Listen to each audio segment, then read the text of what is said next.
everyone, welcome to your daily oracle reading for July 6th, 2014.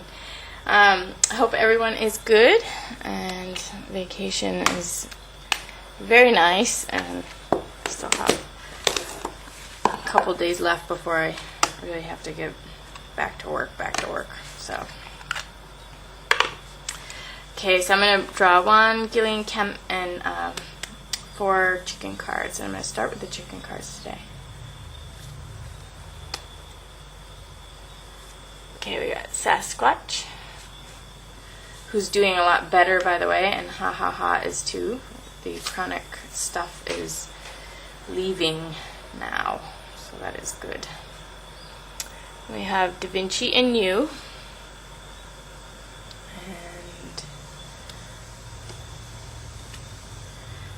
Ooh, 2 relationship cards, 2 love cards. That's Loki and Quinta.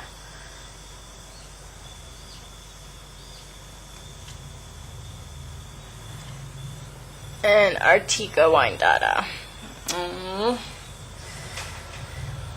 Our chronic problem here. Everyone in jail, but I'm free, and I'm going to do my best to free everybody. So we'll see how it goes, but I think unless I give it my best shot, the prisoners will be prisoners forever. So let's see if we can wake everybody up now. Okay, and then we have Eternal Love, the pine tree. That's a lot of love. Okay, so it says, the light of love cannot be extinguished from the heart or the soul, because the light is eternal. And this is very true in many ways. The love is eternal. Even,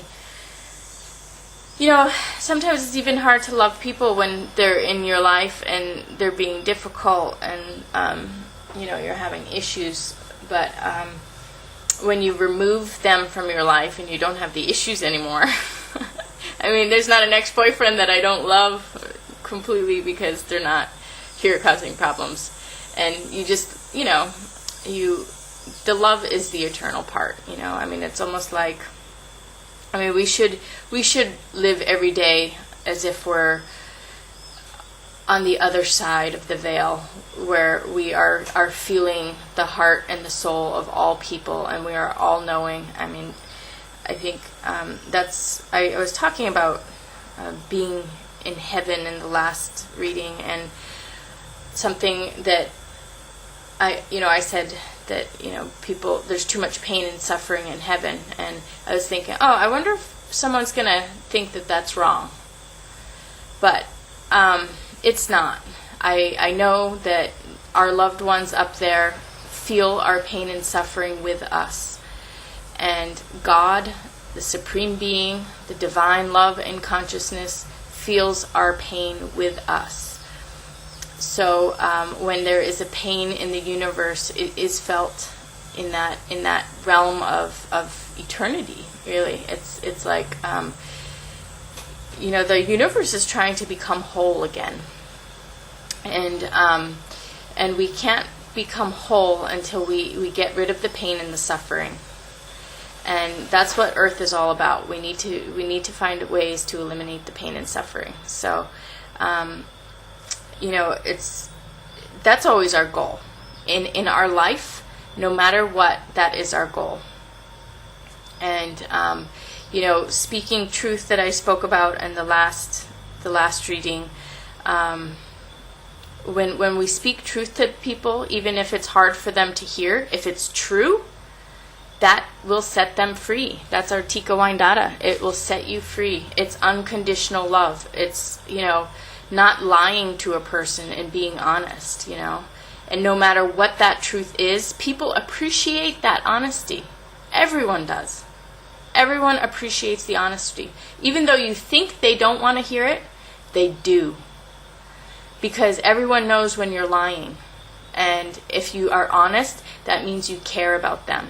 If you are lying, it means you don't care. You just don't want to you don't want to talk to them, you don't want to deal with them, you don't want to share truth with them.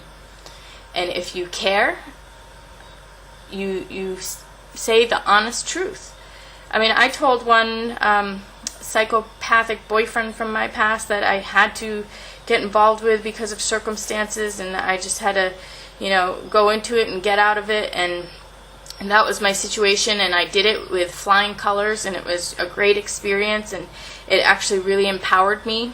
I've actually been with 2 total psychopaths, and they both really empowered me. I mean, they were probably the best psychological relationships I ever had for my own well-being. I mean, it couldn't have been more empowering. But I was always very, very honest with them. And they knew that I cared about them. And they knew when I told them, no, you don't love me. You cannot possibly love if you treat a person like this. This is not love. You don't even understand what love is. You've never felt it. You can't share it. You don't know it. And, I think maybe someday I should just have my ex-boyfriend psychopaths on camera or something and do an interview with them. Because, I know that they appreciated that. It was like, they want to know that there's something more.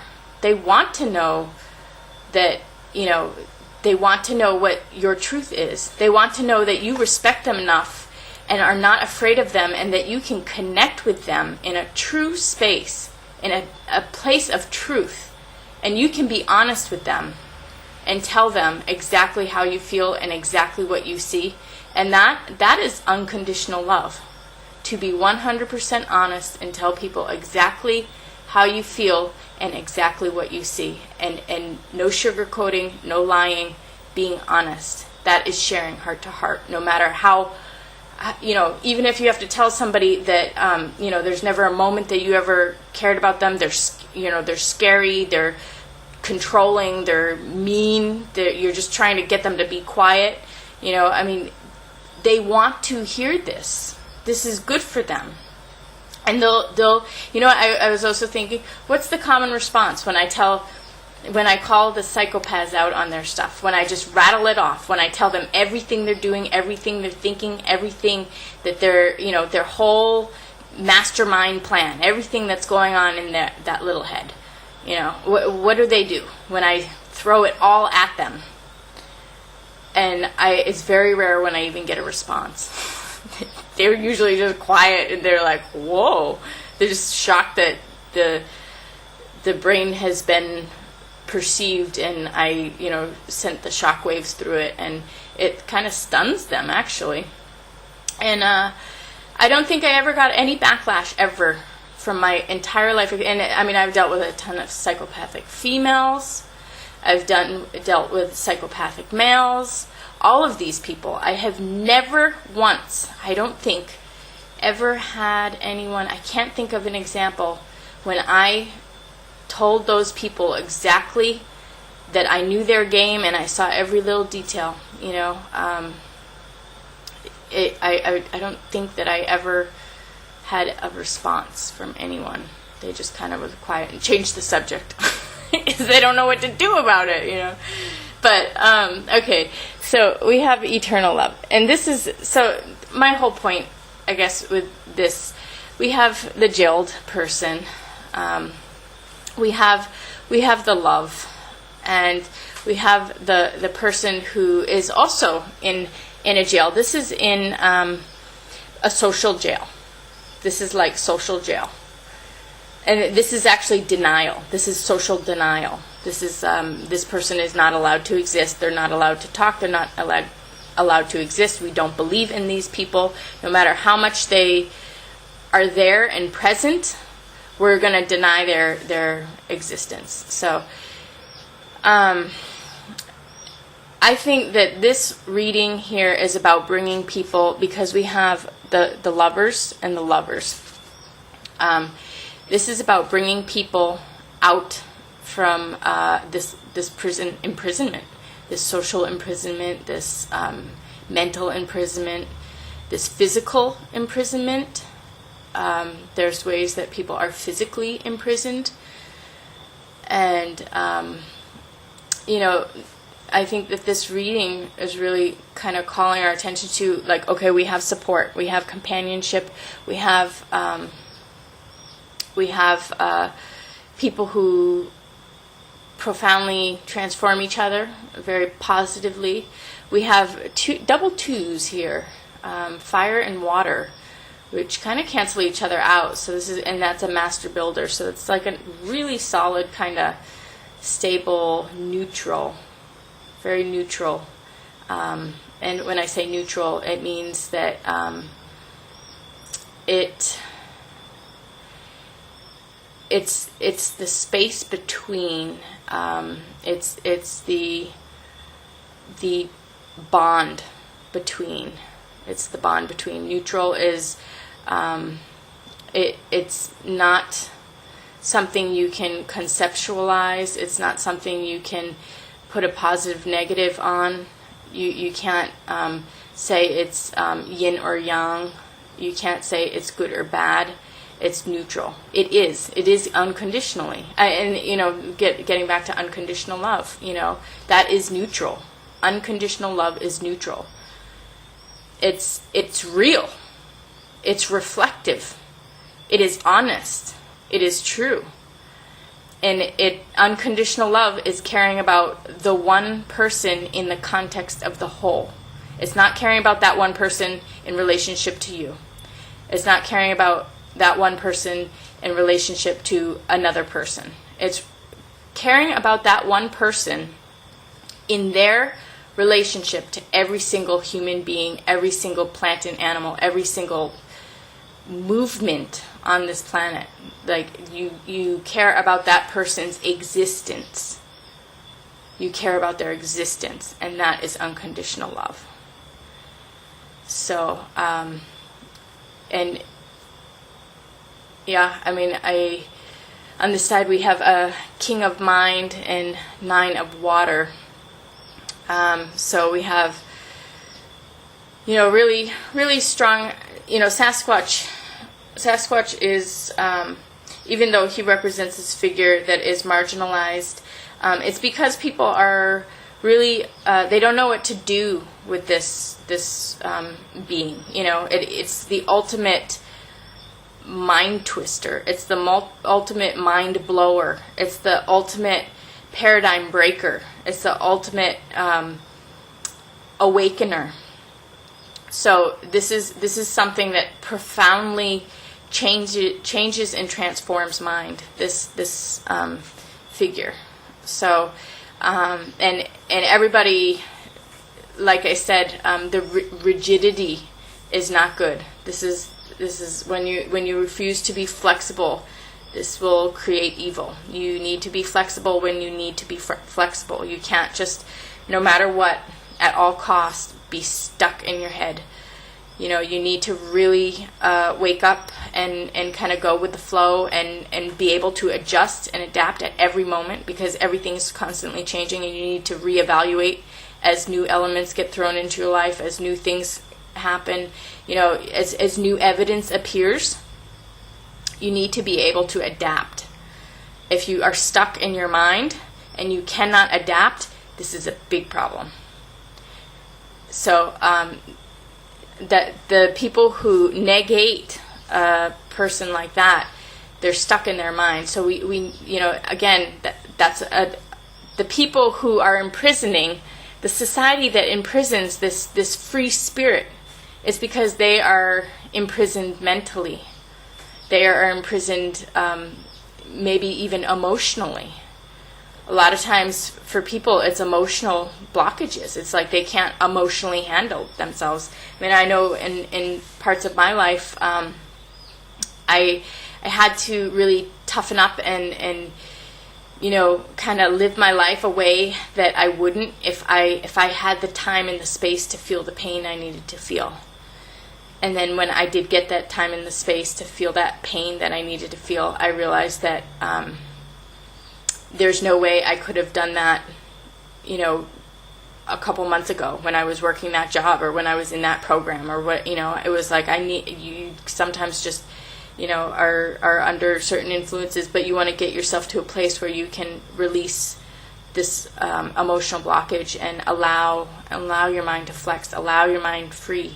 Because emotions and mind are really tied together. The computational mind, not the high mind. The high mind is more connected to psychism, which is like kind of just your overall understanding or your viewpoint on things, your experience, your mental experience. But your processing and your beliefs, that's mind, that's ego. Your belief system, the way you process things, the way you operate in your mental functioning, and that is tied to emotions.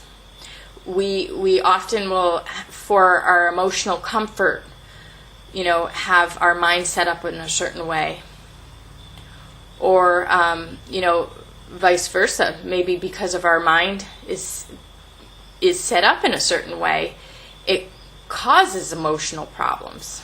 So it could go either way. But if you have an emotion, the important thing about emotions is instead of pushing them away, listen to them. Listen to the thoughts that they're connected to, because every emotion is connected to a thought. And sometimes it's funny, they talk about this nothingness box that men have all the time. They love this, like they have this mind full of boxes, and they have this nothing box, right? And they go into this nothing box all the time. And only men have this box, and women don't know about this box, and it kind of explains a lot. But I was thinking, you know what? I have created a nothingness box. But the only problem is when I am sitting in that nothingness box, my emotions rise up, and I have to acknowledge them and understand the thought that comes with them, and then I let it go. But I can't shut down my emotions. I can never do that.